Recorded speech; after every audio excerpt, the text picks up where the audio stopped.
Viewers next آنے والے episodes میں دکھایا جاتا ہے کہ نویرہ جو کہ بے حد زیادہ پریشان ہے کیونکہ ماہم نے اس کا جینا حرام کر رکھا ہے. ماہم کو یہ سب کچھ اس کی ماں کا دیا ہوا ہے کیونکہ اس کی ماں نے ہمیشہ نویرہ کے ساتھ برا سلوک کیا ہے, ہمیشہ اس کے ساتھ فرق کیا ہے.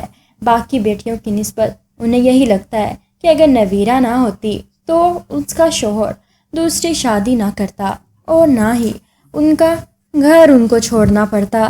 اب ماہم کی پھپھو جو کہ اپنے بیٹے کے لیے ماہم کو پسند کر چکی ہیں اور ہمیشہ بچپن سے ہی ماہم کو اپنے لیے تیار کیا ہے کہ اپنی بہو بنا کر لے کر جائیں گی. ان کا بیٹا جب آتا ہے تو وہ بھی ماہم کو دیکھ کر ماہم کا دیوانہ ہو جاتا ہے اور ماہم اپنی اداؤں سے مزید اس کو اپنا بنا لیتی ہے. لیکن ماہم کا رویہ بے حد برا ہے. اب بہت جلد ہی شادی کی ڈیٹ فکس ہو جاتی ہے. ماہم جو کہ انتہائی تیز بنائی گئی ہے وہ یہ سب کچھ صرف اور صرف اپنی ماں پر کیا ہوا ظلم کا بدلہ لینا چاہتی ہے.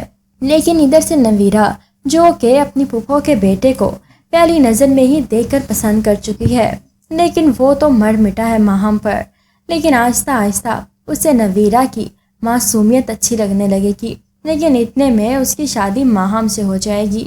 اب ماہم جو کہ شادی تو کر چکی ہے لیکن اپنے شوہر کو بھڑکاتی رہتی ہے اس کی ماں کے خلاف.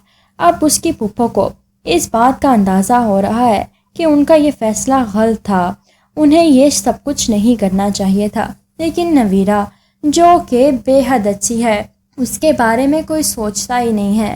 وہ اپنے آپ سے ہی باتیں کرتی ہے, اپنی ہی باتیں کرتی ہے, خود کو ہی تسلی دیتی ہے لیکن کسی کو کچھ بھی نہیں کہتی. ادھر سے دکھایا جاتا ہے کہ ماہم نے گھر میں ادھم مچا رکھا ہے. اپنے شوہر سے کہتی ہے کہ دیکھو اتنا ظلم کیا ہے تمہاری ماں اور تمہارے ماموں نے ہم لوگوں کے ساتھ, ساری زندگی برباد کر دی. وہ اپنی ماں کے پاس جاتا ہے اور جا کر کہتا ہے کہ امی دیکھیں ساری زندگی تو ان لوگوں پر ظلم کیا ہے, اب کچھ عرصہ تو انہیں آپ لوگ خوش رہنے دیں. جس پر اس کی ماں کہتی ہے یہ کس قسم کی باتیں کر رہے ہو تم, ہم نے کون سا ظلم کیا ہے, ہمیشہ ان کا ساتھ دیا ہے, اچھا پڑھایا لکھایا ہے, ماہم کو نہیں دیکھا, میں نے خود اس پر توجہ دی ہے, یہ کیسی باتیں کر رہے ہو تم. لیکن وہ تو اب ماہم کی زبان بولتا ہے. ماہم اپنے گھر جا کر بتاتی ہے اور بہت خوش ہے کہ میں نے ان کے بیٹے کو اپنے ہاتھ میں کر رکھا ہے. اس کی ماں بھی بہت خوش ہے کہ یہ میرے صبر کا پھل ہے. ماہم بھی یہی کہتی ہے کہ آپ بس آم کھائیں, پیڑ گرنے کے لیے میں ہوں. لیکن بہت جلد ماہم انتہائی بدتمیزی کرنے لگے گی, اتنی بدتمیز ہو جائے گی کہ اس کا شوہر داور اس کو بالکل بھی پسند نہیں کرنے لگے گا. دونوں میں آئے دن لڑائیاں ہو رہی ہیں. وہ جب نویرہ کو دیکھتا ہے تو نویرہ سے بات کرنے کی کوشش کرتا ہے, اس میں کانفیڈنس لانا چاہتا ہے, سیلف کانفیڈنس بلڈ کر رہا ہے اس میں اور کہتا ہے کہ تم کر سکتی ہو سب کچھ. اسے آگے اسٹڈی کا کہتا ہے, اس سے بات چیت کرتا ہے, جس پر نویرہ کہتی ہے کہ نہیں سب لوگ ٹھیک کہتے ہیں کہ اگر میں نہ پیدا ہوتی تو بابا دوسری شادی نہ کرتے اور یہ سب کچھ نہ ہوتا. لیکن داور کو یہ سب کچھ بالکل بھی سمجھ میں نہیں آ رہا کہ آخر یہ سب کچھ ایسا کیوں ہے, کیوں نویرہ کے ساتھ اتنا برا کیا گیا ہے. ایک دن نویرہ کو اس کی ماں مار رہی ہوتی ہے کہ داور آ جاتا ہے اور انتہائی غصے میں اپنی ممانی سے کہتا ہے کہ شرم آنی چاہیے, اپنی ہی اولاد میں فرق کیا آپ نے. لیکن انہیں پھر بھی سمجھ میں نہیں آتی.